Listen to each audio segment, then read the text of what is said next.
Kemenangan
tentang isi hatimu,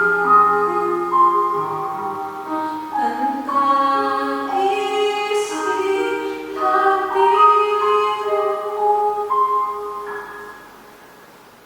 Hai semuanya, gimana kabarnya hari ini? Seragus kembali untuk menyampaikan firman Tuhan kepada teman-teman semuanya. Berdoa kiranya kita semua dalam keadaan yang sehat ya. Nah, pada hari ini kita akan sama-sama kembali merenungkan firman Tuhan, khususnya mengenai kisah penyaliban Yesus. Sebelumnya teman-teman, mari kita sama-sama kita berdoa. Tuhan Yesus, hamba berdoa untuk setiap daripada anak-anak Tuhan yang mendengarkan firman Tuhan pada hari ini. Tuhan kiranya memberkati setiap daripada kami, memberikan kami hati yang benar-benar mau melihat betapa ajaibnya kasih daripada Tuhan. Tuhan, kiranya firman-Mu boleh berakar, bertumbuh dan berbuah di dalam hati setiap kami. Tuhan berkati waktu pendengaran firman Tuhan ini. Di dalam nama Yesus kami berdoa. Amin. Teman-teman, sebelumnya teman-teman sudah mendengarkan ya mengenai kisah Yesus yang bergumul di Taman Getsemani. Nah, Yesus bergumul menjelang penyalibannya. Dan pada akhirnya teman-teman, memang Yesus menjalani hukuman salib. Ia disalibkan di sebuah bukit yang disebut sebagai Bukit Golgota. Bukit itu adalah sebuah bukit yang sangat terkenal di Yerusalem. Karena pada zaman itu, tentara-tentara Romawi menghukum budak-budak dan penjahat di bukit tersebut dengan cara penyaliban. Bahkan Bukit Golgota sendiri itu mempunyai arti Bukit Tengkorak. Nah, pada saat itu ada seorang serdadu yang menawarkan campuran air anggur dengan empedu kepada Yesus. Minuman ini biasanya diberikan kepada orang yang akan disalibkan agar ia tidak begitu merasakan penderitaan, karena itu merupakan campuran untuk membius. Tetapi Tuhan Yesus, teman-teman, ia tidak mau dibius. Ia hendak menjalani salib dengan sadar dan ia ingin menjalani salib tersebut seutuhnya tanpa dibius. Nah, kemudian teman-teman, para serdadu, para tentara-tentara itu menanggalkan pakaian Yesus. Tubuh Yesus sudah penuh dengan luka. Mereka membaringkan tubuhnya di atas kayu salib itu. Teman-teman, kemudian prajurit mulai memukulkan paku, dan paku itu menembus tangan dan kaki Tuhan Yesus. Darah mulai mengalir dan membasahi telapak tangan dan kaki Yesus. Lalu darah tersebut mengalir ke kayu salib dan akhirnya jatuh ke tanah. Di dalam penderitaan yang sangat sakit itu, tiba-tiba suara Yesus terdengar. Ya Bapa, ampunilah mereka, sebab mereka tidak tahu apa yang mereka perbuat. Para tentara keheranan. Biasanya mereka mendengar penjahat-penjahat itu menghujat mereka. Tetapi belum pernah di dalam mereka bekerja sebagai tentara, mereka pernah mendengarkan orang-orang yang mendoakan mereka di dalam pelaksanaan tugas mereka. Dalam hati kecil mereka timbul pertanyaan, siapakah dia yang mendoakan kita ini, yang menyebabkan penderitaan besar baginya? Setelah itu teman-teman, para pengawal kemudian menaikkan salib Yesus pada posisinya. Setelah itu ada dua orang juga yang disalibkan. Mereka ditempatkan di kiri dan di kanan Tuhan Yesus. Di tengah-tengah penderitaannya teman-teman, Tuhan Yesus tidak mendengarkan kata-kata hiburan, hanya kata-kata ejekan. Orang Farisi, ahli Taurat dan orang tua-tua, mereka mengejek dan menghina Yesus. Orang lain dia selamatkan. Biarlah sekarang ia menyelamatkan dirinya sendiri. Jika ia adalah Mesias, orang yang dipilih Allah, Ada juga orang lain yang mengatakan, jika engkau raja orang Yahudi, selamatkanlah dirimu. Teman-teman, selain itu, tiba-tiba di sebelah kiri Yesus terdengar suara. Suara ini dari penjahat yang disalibkan di sebelah kiri Tuhan Yesus. Ia berkata kepada Yesus, bukankah engkau Kristus? Selamatkanlah dirimu dan kami. Wah, teman-teman. Tetapi tiba-tiba juga teman-teman, di sebelah kanan, yaitu penjahat yang di sebelah kanan Yesus, menyanggah perkataan itu. Tidakkah engkau takut kepada Allah sedang engkau menerima hukuman yang sama? Kita memang selayaknya dihukum sebab kita menerima balasan yang setimpal dengan perbuatan kita. Tetapi orang ini tidak berbuat sesuatu yang salah. Teman-teman, kemudian penjahat yang di sebelah kanan ini berkata kepada Yesus, Yesus, ingatlah akan aku apabila engkau sampai ke dalam kerajaan-Mu. Kemudian Yesus di dalam kesakitannya, ia berpaling kepada penjahat yang sebelah kanan ini dan berkata, aku berkata kepadamu, sesungguhnya hari ini juga engkau akan ada bersama-sama dengan aku di Firdaus. Wah, teman-teman, ini adalah sebuah perkataan penghiburan yang begitu indah. Setelah itu, teman-teman, Yesus juga memandang ke bawah. Ia melihat di sana ada Maria ibunya dan Yohanes murid yang dikasihinya sedang berdiri di kaki salib. Maria sangat sedih dan ia tidak tahan melihat penderitaan Yesus. Tuhan Yesus tahu ibunya perlu seseorang untuk menghibur dan merawatnya. Maka ia berkata kepada ibunya, Ibu, inilah anakmu. Dan kepada Yohanes muridnya ia berkata, inilah ibumu. Yohanes mengerti maksud Yesus. Dengan kalimat yang pendek itu, Yohanes mengerti. Sejak saat itu, Yohanes membawa Maria ke rumahnya dan merawat dia seperti ibunya sendiri. Pada pukul 12 tepat tengah hari, tiba-tiba matahari berhenti bersinar. Cuaca menjadi gelap gulita, teman-teman. Tuhan yang adalah kudus menanggung dosa dari setiap antara kita. Yesus yang kudus itu telah dijadikan berdosa, teman-teman. Dan pada saat itulah Yesus berdoa, Allahku, Allahku, mengapa engkau meninggalkan aku? Eli, Eli, lama sabachthani.